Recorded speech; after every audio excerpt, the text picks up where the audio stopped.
Good afternoon, everyone. Welcome to the Career Readiness Certificate Training. I appreciate your taking time out of your busy day to come and participate and learn about the Career Ready Certificate. My name is Joni McDaniel. I am the director of the Lower Savannah Regional Education Center. The Lower Savannah Regional Education Center is one of the many tools that supports the personal pathways to success. Regional Education Center is also known as the REC.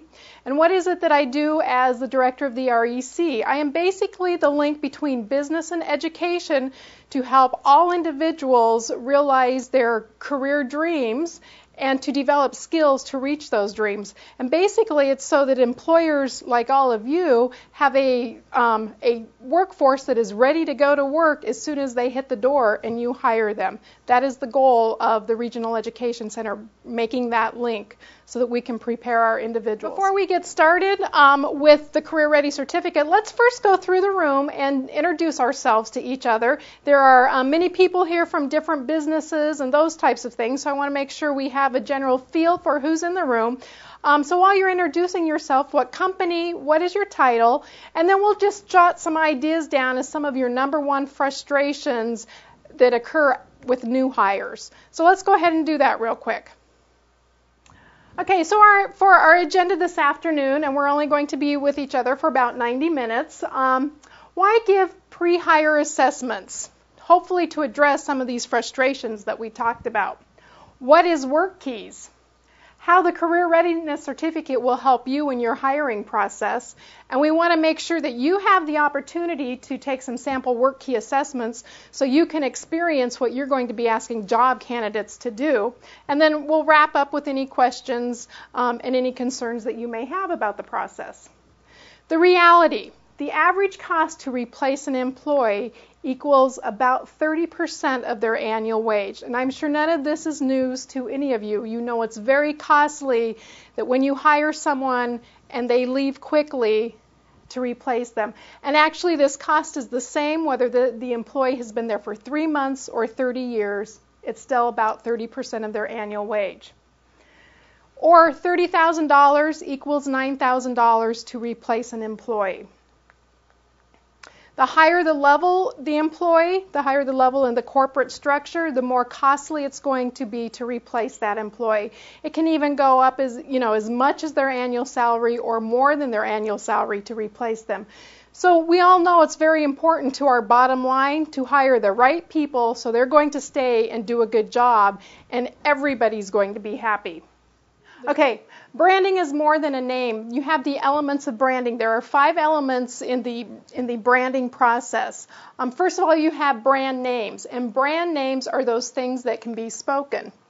So our brand name is Personal Pathways to Success, and it's real important here. I want to point out to you, this is not a typo. Success is supposed to be a lowercase s, and the entire word is going to be lowercase. It should always be used in Arial font, and it should be bold whenever you're sending a letter or some sort of communication in print out about personal pathways to success.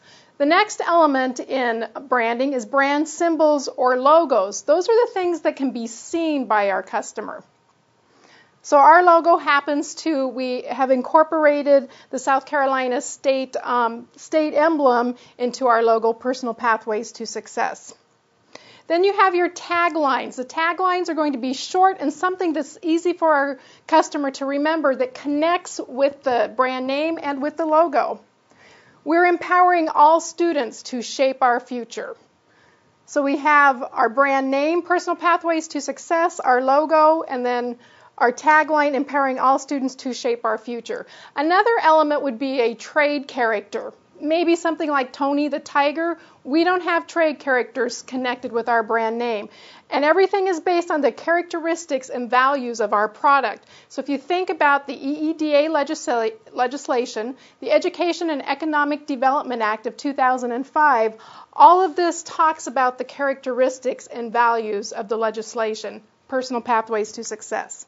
So the first way that you can use our logo is Personal Pathways to Success. The branding standards say if you have a minimal amount of room on whatever type of print format you're going to use, you can use the Personal Pathways to Success.